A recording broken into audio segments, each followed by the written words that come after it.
बहुत सारे शेयरों पे बातचीत करनी है। मैम, एनएलसी इंडिया से शुरू करना चाहेंगे। एनएलसी इंडिया आज अच्छे मोमेंटम में ट्रेड करता हुआ दिखाई दे रहा है। अभी क्या करना चाहिए? इन लेवल्स में क्या कोई फ्रेश एंट्री की कोई गुंजाइश है, या जिनके पास है वो क्या करें? 3.25% ऊपर 260 का लेवल देखने को मिल रहा है। बिल्कुल एक बार अटेम्प्ट तो इसमें करना चाहिए, because it is just at 200 दिन के मूविंग एवरेज के पास है। यहाँ पर खरीदने वालों के लिए इन्वेस्टमेंट, शॉर्ट टर्म ट्रेड, इन सब का एक छोटा रिस्क ही बनता है। तो आप इसको एक बार भुनाने की कोशिश बिल्कुल कर सकते हैं। और दूसरी इंपॉर्टेंट चीज, सेक्टर 22 के मल्टीपल्स पर है और ये स्टॉक आपका 13 के मल्टीपल्स पर है। तो प्राइस वाइज, वैल्यूएशन वाइज फिलहाल ये ठीक ठाक है। द कंसर्न इज कि ईयर ऑन ईयर बेसिस पे प्रॉफिट मिसिंग है। तो एक क्वार्टर अगर आप इन्वेस्टमेंट करने का प्लान कर रहे हो, क्योंकि मैंने शॉर्ट टर्म इन्वेस्टमेंट तीनों की बात की है, तो अगर आप इन्वेस्टमेंट का प्लान कर रहे हो तो एक रिजल्ट, क्वार्टरली जो रिजल्ट आएंगे उसको जरूर ट्रैक करना। नाउ 260 के पास में खरीद सकते हैं। स्टॉप लॉस जो मेंटेन करना है बहुत छोटा है इसके पॉसिबल रिवार्ड की अपेक्षा, 230 रुपए का, यानी यहाँ से 30 पॉइंट का स्टॉप लॉस मेंटेन करो। एंड जो पॉसिबल टारगेट है, पहला टारगेट 25 पॉइंट का दिखता है, यानी 285 का दिखता है मुझे। तो डिफरेंस है 1:1 में भी थोड़ा सा डिफरेंस है, सुटेबल हो तो ही करिए। तो 285 रुपए का टारगेट, और इन्वेस्टमेंट के जरिए जा रहे हैं तो आप लगभग यहाँ पर 345 रुपए का एक सेकेंड टारगेट एक्सपेक्ट कर सकते हैं। तो फिलहाल के लिए it's a good buying opportunity. Financial ठीक ठाक उतने नहीं है, वैल्यूएशन ठीक है, प्राइस ठीक है। एक क्वार्टर का रिजल्ट, सेकंड टारगेट का जरूर देखना। बाकी फर्स्ट टारगेट के लिए तो आप स्विंग ट्रेड कर सकते हो। फिलहाल 260 पर बाय है, 285 का पहला टारगेट, 330 का, 230 का स्टॉप लॉस। ठीक। चेन्नई पेट्रो, अमित सर आपके लिए चेन्नई पेट्रो में अभी क्या करें? आज 4% से ज़्यादा की तेजी, 880 के आसपास का लेवल देखने को मिल रहा है। और मैम आप एमआरपीएल तब तक निकाल के रख लीजिए, सिर्फ लेवल्स पे आप बातचीत करेंगे क्योंकि समय की थोड़ी कमी रहती है, तो फटाफट जो है बातचीत करते रहेंगे। चेन्नई पेट्रो पे अभी सर क्या राय रहेगी अमित सर आपकी? बिल्कुल जी, 900 रुपए के आसपास 900 रुपए तक बढ़ सकता है अभी ये स्टॉक। 900 रुपए के ऊपर की क्लोजिंग आती है तो ये एक्सपांशन मोड पे या फिर ओवरबॉट जोन पे जाएगा। तो मुझे ऐसा लगता है अगर शॉर्ट टू मीडियम टर्म की अवधि के हिसाब से अगर किसी ने लिया हुआ है तो 890 से 910 रुपए की रेंज पर एक बार प्रॉफिट ले ले, और हफ्ता 10 दिन अगर कंसोलिडेट करता है बाजार 900 रुपए के ऊपर स्टेबल होता है, तब हम इसमें फ्रेश एंट्री लॉन्ग प्लान करेंगे। चेन्नई पेट्रो पे ये राय। अम्बाला मैम, और सर तब तक आप पीएफसी देख लीजिएगा पावर में। जी आपने एमआरपीएल दिया है, लेकिन हाँ। मुझे चेन्नई पेट्रो पर डिस्क्लोजर देना है संक्षिप्त में बहुत छोटा। जी जी। यस 27 जनवरी को मेंबर्स को ट्रेड रेकमेंड किया है 850 की रेंज में। तो टारगेट अभी हिट नहीं हुआ, it's an still active call. 900 रुपए का पहला टारगेट है। सो ये डिस्क्लोजर था क्योंकि स्टॉक का नाम आया। दूसरा, आपने मुझे एमआरपीएल बोला है, एक मिनट। एमआरपीएल पे वैसे हम बात कर चुके हैं एक बार, लेकिन फिर भी इसको अभी भी अगर होल्ड करना चाहते हैं जो लोग थे रिकमेंडेशन के तौर पे पहले से, अब यू प्लीज होल्ड दिस, क्योंकि यहाँ से जो अपसाइड की मूवमेंट अब भी बचती है वो 210 रुपए का एक पहला टारगेट और अभी 187 पर है आज खरीदने वालों के लिए डेफिनेटली। लेकिन जो लोग पहले से हैं, जिन्होंने 160-65 पे खरीदा है, वो लोग ट्रेल जरूर कर लीजिए 175-170 में क्लोजिंग बेस्ड पर। तो फिलहाल के लिए it's a fresh bye also, अगर आप 210 रुपए का टारगेट देख रहे हो और 170 रुपए का स्टॉप लॉस मेंटेन कर सकते हो तो ठीक। ये हो गया एमआरपीएल। सर आपके लिए पीएफसी था सर? सर पीएफसी अभी मुझे ऐसा लगता है 422 रुपए तक और बढ़ सकता है, लेकिन इसमें बीटीएसटी नहीं है। 380 रुपए के अगर नीचे निकलता है तो वापस से एक बार करेक्टिव होगा बाजार 320 रुपए तक के लिए। तो किसी के पास लाओगे तो दो सलाह है, एक तो 375 रुपए के नीचे का स्टॉप लॉस मेंटेन करे। शॉर्ट टर्म और मीडियम टर्म की अवधि के हिसाब से लिया है, तो अगर मैं किसी की भी जगह रहता तो मैं शायद 420 रुपए के आसपास इसका, 420-425 के आसपास एक बार इसका मुनाफा ले लेता। डेली चार्ट में ओवरबॉट टेरिटरी में जा रहा है, मंथली चार्ट में सैचुरेटेड जोन पर जा रहा है। हो सकता है यहाँ से बाजार में एक वापस से करेक्शन ट्रिगर हो, इसीलिए 420 के आसपास एक बार मुनाफा लेने की सलाह है। 380 रुपए के नीचे के स्टॉप लॉस से लंबी समय के लिए अगर अवधि के लिए होल्ड करना चाहते हैं तो 380 के नीचे का ट्रेल स्टॉप लॉस से होल्ड कर सकते हैं जी। पावर ग्रिड मैम, एक और पावर स्टॉक जिस पर कि आपसे पहले ही बात हुई है, एक बार जरा देखिए पावर ग्रिड में अभी क्या गुंजाइश हो सकती है। ऑलराइट। तब तक सर मेटल में हिंदुस्तान कॉपर देख लीजिएगा सर आप। जी हाँ जी, तो अभी भी इसको होल्ड करना है और एनर्जी चलेगा। अभी जैसे मेटल्स की बात हो रही थी ना, अगर स्विंग में देखना है तो एनर्जी को देखो, तो एनर्जी अभी चलेंगे। फिलहाल कुछ स्टॉक्स हो गए हैं जो 20-25% ऊपर है, तो उनको थोड़ा रुक जाओ। लेकिन फिर भी to be specific power grid, क्योंकि ये एक मोनोपोलिक स्टॉक है और इसका काम यही करेगा, एनर्जी जनरेट होगी, लेकिन रीडिंग वाला जो काम है this is the one of the monopoly company in this particular निश, और इसका काम आएगा। अभी जितनी ज्यादा एनर्जी पर फोकस है, इसका काम बढ़ेगा, इसके पास ऑर्डर्स आएंगे। सो सेइंग दिस, 290 पर है। ट्रेडिंग के लिए अभी महंगा हो गया है डेफिनेटली, लेकिन इन्वेस्टमेंट के लिए मुझे अभी महंगा नहीं लग रहा है, बिकॉज आई कुड सी कि इसे आपको 310 रुपए से लेकर के बड़े टारगेट्स हैं, लगभग 400 रुपए तक के भाव 1 साल से लेकर के आपको 1.5 साल के अंदर में आने चाहिए। एंड डोंट ट्रेड इट, इसको ट्रेड मत करो, इसमें इन्वेस्टमेंट ही करो, तभी आप शांति से इसका जो मूवमेंट है उसको एनकैश कर पाओगे। ट्रेड करोगे तो फंस जाओगे, क्योंकि ये एक हाई बीटा स्टॉक है और आपको परेशान कर देगा वरना। तो इन्वेस्टमेंट ही करिए। और फिलहाल के लिए अगर आप बाय कर रहे हो तो एक रेंज समझ लीजिए, 290 पे खरीद सकते हैं, डेफिनेटली कोई बुराई नहीं है, बट जस्ट बी रेडी कि अगर ये 270 की इस रेंज में आ जाए अगले 2-1 हफ्ते के अंदर, वहां भी थोड़ा सा एडिशन करना। You try to make your average price as close to 280-275। जितना एवरेज प्राइस बनाने की कोशिश करेंगे उतना ही छोटा आपका लॉस रहेगा, क्योंकि आपका स्टॉप लॉस यहाँ पर सिर्फ 250 रुपए का आपको मेंटेन करना है। और टारगेट जो है 320 के आसपास से आप ले लीजिए क्लोजिंग बेस पर। 320 से 400 के भाव आपको 1 से 1.5 साल के अंदर दिख जाने चाहिए। ट्रेड मत करना, इन्वेस्टमेंट का ही आइडिया है। चलिए ठीक है।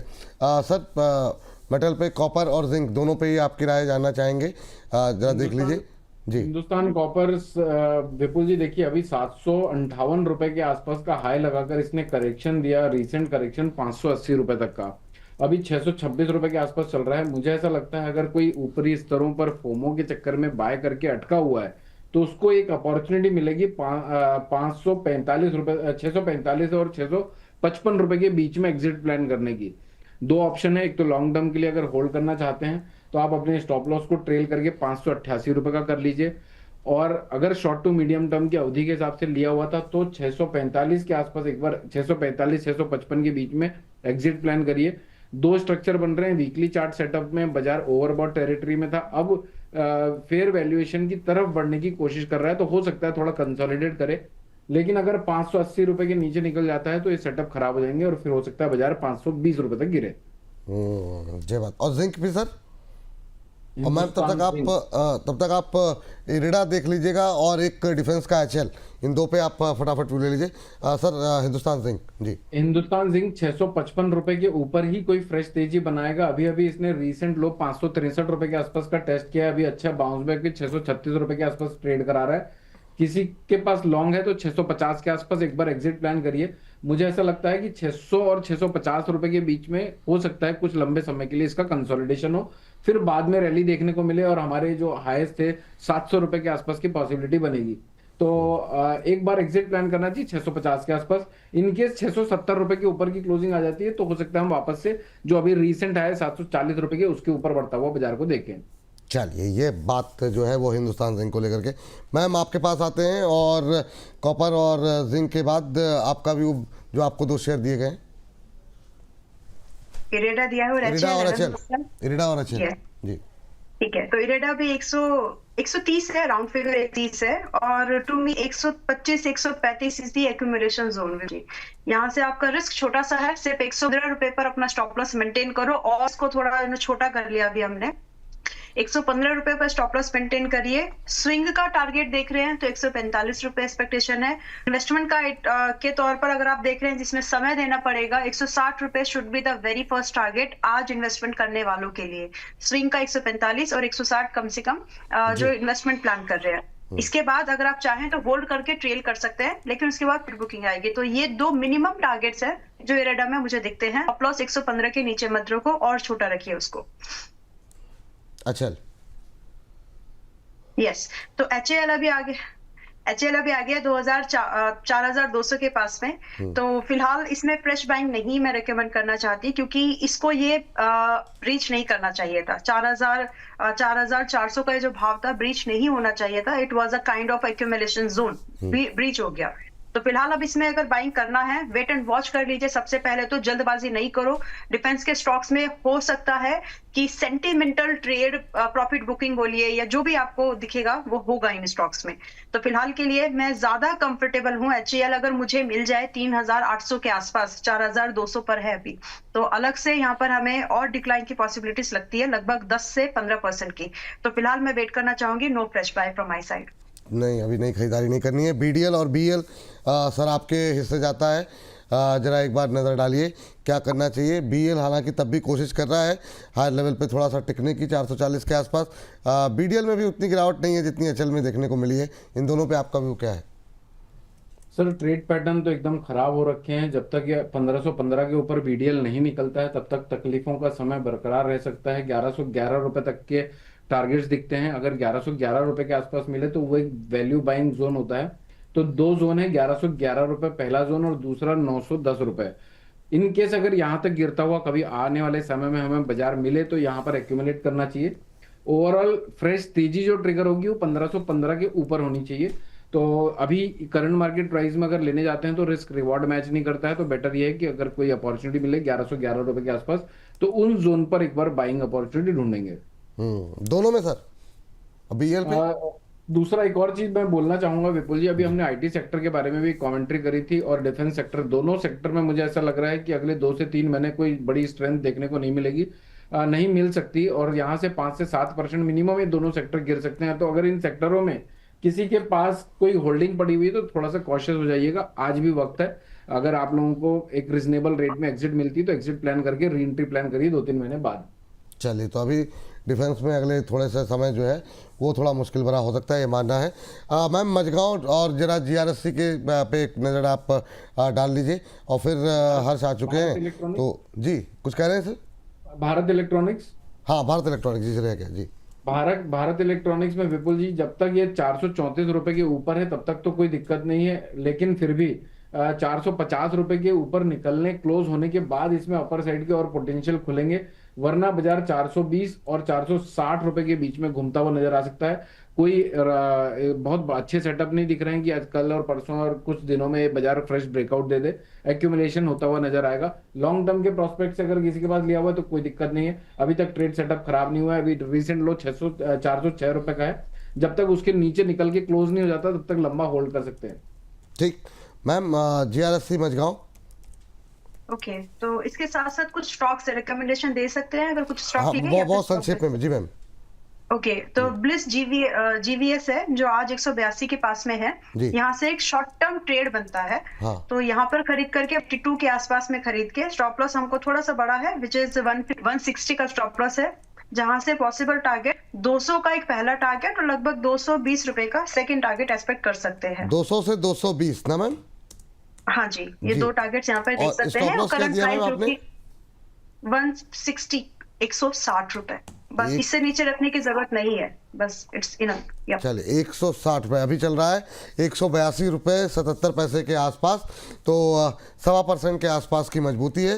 लेकिन अंबाला जी का मानना है यहाँ से 18 रुपये ऊपर पहला टारगेट, 200 के टारगेट के लिए यहाँ पे खरीदारी करके चलने की सलाह है। उसके बाद 220 के लेवल देखने को मिल सकते हैं, लेकिन आपको जो स्टॉप लॉस फॉलो करना है उसका अवश्य रखें ध्यान। और स्टॉप लॉस यहाँ पर है 160 का, 22 रुपये नीचे का, 23 रुपये नीचे का एक स्टॉप लॉस रखें। यहाँ पे खरीदारी करने की सलाह है। 200 220 दो टारगेट आपको यहाँ पर दिए गए हैं। फिलहाल 182.80 का भाव यहाँ पर देखने को मिल रहा है। 220 का टारगेट, 200 220 के टारगेट, दो टारगेट दिए गए और 160 का स्टॉप लॉस अभी फिलहाल के लिए 182-83 के बीच में ट्रेड करता हुआ। जैसे यहाँ पर कोई तेज़ी के साथ अप मूव या डाउन मूव आएगा हम इस दोबारा स्क्रीन पर लेकर के आएंगे। और अगर अम्बाला जी कुछ बदलाव करना चाहेंगी और तो भी हम इसको स्क्रीन पर लेकर के आएंगे, नज़र रखिए यहाँ पर।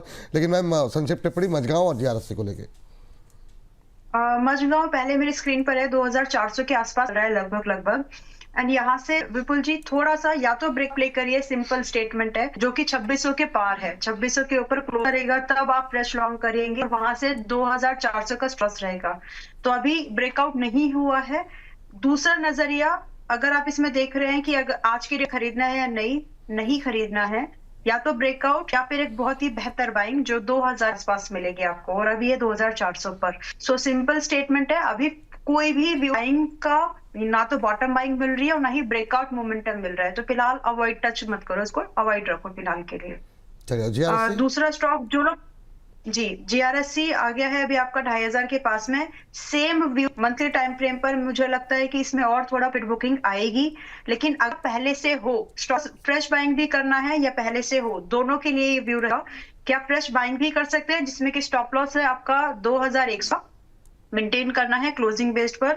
और अगर आप पहले से हो तो भी यही स्टॉप लॉस आपको मेंटेन करना चाहिए। फ्रेश एडिशन नहीं करें, जिनके पास पहले से उसी क्वांटिटी को रखो। जो ट्रेड करना चाह रहे हैं सिर्फ इन्वेस्टमेंट नहीं, वो यहाँ पर 2520 के आसपास एक व्यू रख सकते हैं गाड़ी का, जिसमें कि स्विंग ट्रेड का टारगेट आपको 2950 लगभग 3100 का मिल सकता है। But it is a kind of a risky trade, तो एक्सपोजर को जितना हो सके छोटा रखना। जो एक्सपोजर छोटा रखें। नाल्को पे सर आपकी राय जानना चाहेंगे मैम। सिर्फ 30 सेकंड में आप लेवल्स ध्यान रखिएगा। आपने बोला था एनएचपीसी और एसजेवीएन को 2 दिन पहले बातचीत हुई थी आपसे, अगर खाली उनके लेवल्स क्योंकि पावर और डिफेंस पे ही तम लगेगा। सर आपकी टिप्पणी नाल्को को लेकर, लेकिन इस बीच एक ट्रेन इन रेन हमारे दर्शक कह रहे हैं सर एस्ट्रोलॉजी ने बताया है कि 15 फरवरी के बाद वॉर कंडीशन बन रही है, इसलिए डिफेंस में तेजी आएगी। तो सर यहाँ पर एस्ट्रोलॉजी की भी टिप्पणियाँ आ रही हैं। जी सर, नाल्को सर एल्यूमिनियम में क्या लग रहा है व्यू आपको? सर एक मिनट, आपने मुझे एनएचपीसी और कौन सा एसजेवीएन मैम, एसजेवीएन सतलुज जल विद्युत निगम जी। मैडम नाल्को में आप व्यू दे दीजिए। आईएक्स भी ठीक ठाक है मैम आप ही पहले व्यू दे दीजिए, तब तक नाल्को अमित सर देख रहे हैं क्योंकि समय जो है तेजी से समाप्त हो रहा है जी। ऑलराइट, तो जी एनएचपीसी अभी आ गया है 79 80 के पास हम इसको बोलेंगे buy. From my side it's a buy. Stop loss छोटा, ये जितना ऊपर जाए उतना छोटा करते जाइएगा। फिलहाल आपका स्टॉप यहाँ पर 72 का ही है।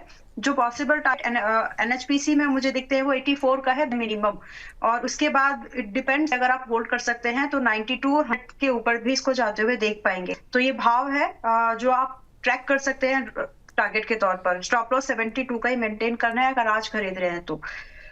दूसरा स्टॉक है एसजेबीएन। एसजेबीएन आ गया आपका 73 पर। मुझे लगता है it is also a buying opportunity. Energy focus है तो थोड़ा सा एक्सपोजर कम कर लो अगर आपको स्टॉप लॉस बड़ा लगे तो। आज के करंट प्राइस पर भी खरीद सकते हैं। 62 रुपीज का कम से कम टारगेट स्टॉप रहेगा यहाँ पर, क्योंकि टारगेट भी वैसे ही है। मैं यहाँ पर 85 रुपीज का टारगेट देख रही हूँ करंट प्राइस पर खरीदने वालों के लिए। दोबारा इसको रिव्यू कर रही हूँ जब भी, तो ये फ्रेश लेवल चल रहे हैं। तो 85 और वापस से आपको यहाँ पर 95 के, ये 2 भाव तो दिख जाएंगे। फर्दर अगर आपको होल्ड करना है तो ट्रेलिंग के साथ होल्ड कर सकते हैं, ट्रेलिंग साथ ही।